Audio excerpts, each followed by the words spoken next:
नमस्कार. 20 नोव्हेंबरला आपल्या इथे मतदान आहे. बरं. तर देव देश धर्मासाठी मतदान करा.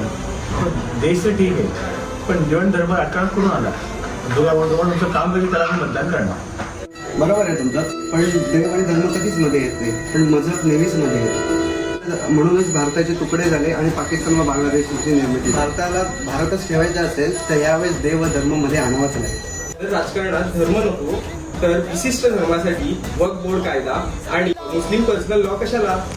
आणि जर ऑल इंडिया उलेमा बोर्ड फतवे काढू शकतात तर आपण आपल्या धर्मासाठी एकगट्टा मतदान नाही करू शकत. मित्रांनो, तुमचा मत पटला आम्हाला. आमचा मत देव देश धर्मासाठी.